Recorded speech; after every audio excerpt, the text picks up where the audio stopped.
فقہ میں سے امام شافعی کہتے ہیں کہ فاعل و مفعول واجب القتل ہیں، خواہ شادی شدہ ہوں یا غیر شادی شدہ۔ شافعی، زہری، مالک اور احمد رحمہ اللہ کہتے ہیں کہ ان کی سزا رجم ہے۔ سعید بن مسیب، عطا، حسن بصری، ابراہیم نخعی، سفیان ثوری اور اوزاعی رحم اللہ کی رائے میں اس جرم پر وہی سزا دی جائے گی جو زنا کی سزا ہے، یعنی غیر شادی شدہ کو 100 کوڑے مارے جائیں اور جلا وطن کر دیا جائے گا، اور شادی شدہ کو رجم کیا جائے گا۔ امام ابو حنیفہ کی رائے میں اس پر کوئی حد مقرر نہیں ہے، بلکہ یہ فعل تعزیر کا مستحق ہے، جیسے حالات و ضروریات ہوں ان کے لحاظ سے کوئی عبرتناک سزا اس پر دی جا سکتی ہے۔ ایک قول امام شافعی سے بھی اس کی تائید میں منقول ہے۔ معلوم رہے کہ آدمی کے لیے یہ بات قطعی حرام ہے کہ وہ خود اپنی بیوی کے ساتھ عمل قوم لوط کرے۔ ابو داؤد میں نبی صلی اللہ علیہ وآلہ وسلم کا یہ ارشاد مروی ہے کہ عورت سے یہ فعل کرنے والا ملعون ہے۔ ابن ماجہ اور مسند احمد میں حضور صلی اللہ علیہ وآلہ وسلم کے یہ الفاظ منقول ہیں کہ اللہ اس مرد کی طرف ہرگز نظر رحمت سے نہ دیکھے گا جو عورت سے اس فعل کا ارتکاب کرے۔ ترمذی میں آپ کا یہ فرمان ہے کہ جس نے حائضہ عورت کے ساتھ مجامعت کی یا عورت کے ساتھ عمل قوم لوط کا ارتکاب کیا یا کاہن کے پاس گیا اور اس کی پیشن گوئیوں کی تصدیق کی، اس نے اس تعلیم سے کفر کیا جو محمد صلی اللہ علیہ وآلہ وسلم پر نازل ہوئی ہے۔ آیت نمبر 85۔ اور مدین والوں کی طرف ہم نے ان کے بھائی شعیب کو بھیجا، اس نے کہا اے برادران قوم، اللہ کی بندگی کرو، اس کے سوا تمہارا کوئی خدا نہیں ہے، تمہارے پاس تمہارے رب کی صاف رہنمائی آ گئی ہے، لہٰذا وزن اور پیمانے پورے کرو، لوگوں کو ان کی چیزوں میں گھاٹا نہ دو اور زمین میں فساد برپا نہ کرو جبکہ اس کی اصلاح ہو چکی، اسی میں تمہاری بھلائی ہے اگر تم واقعی مومن ہو۔ اس کی تفسیر ہے، مدین کا اصل علاقہ حجاز کے شمال مغرب اور فلسطین کے جنوب میں بحر احمر اور خلیج عقبہ کے کنارے پر واقع تھا، مگر جزیرہ نما سینا کے مشرقی ساحل پر بھی اس کا کچھ سلسلہ پھیلا ہوا تھا۔ یہ ایک بڑی تجارت پیشہ قوم تھی۔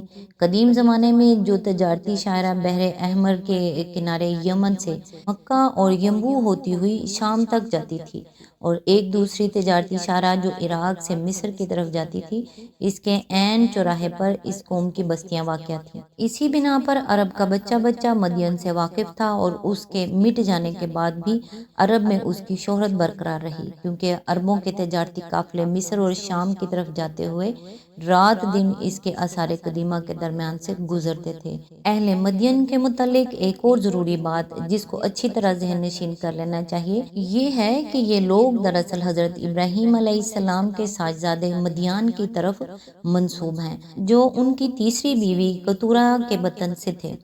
قدیم زمانے کے قاعدے کے مطابق جو لوگ کسی بڑے آدمی کے ساتھ وابستہ ہو جاتے تھے وہ رفتہ رفتہ اسی کی آل اولاد میں شمار ہو کر بنی فلاں کہلانے لگتے تھے۔ اسی قاعدے پر عرب کی آبادی کا بڑا حصہ بنی اسماعیل کہلایا، اور اولاد یعقوب کے ہاتھ پر مشرف باسلام ہونے والے لوگ سب کے سب بنی اسرائیل کے جامع نام کے تحت کھپ گئے۔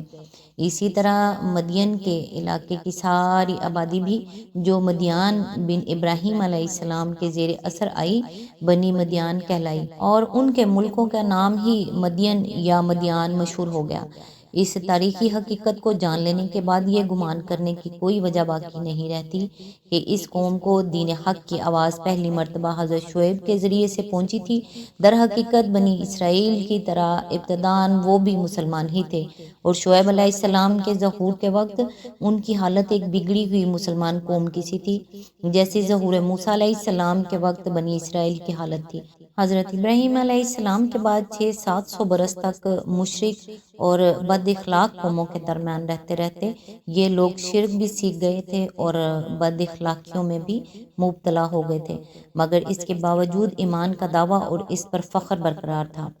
اس سے معلوم ہوا کہ اس قوم میں دو بڑی خرابیاں پائی جاتی تھی، ایک شرک، دوسری تجارتی معاملات میں بددیانتی، اور انہی دونوں چیزوں کی اصلاح کے لیے حضرت شعیب مبعوث ہوئے تھے۔ یہاں خصوصیت کے ساتھ حضرت شعیب علیہ السلام کے اس قول کا اشارہ اس طرف ہے کہ دین حق اور اخلاق صالحہ پر زندگی کا جو نظام انبیاء سابقین کی ہدایت و رہنمائی میں قائم ہو چکا تھا، اب تم اسے اپنی اعتقادی گمراہیوں اور اخلاقی بدراہیوں سے خراب نہ کرو۔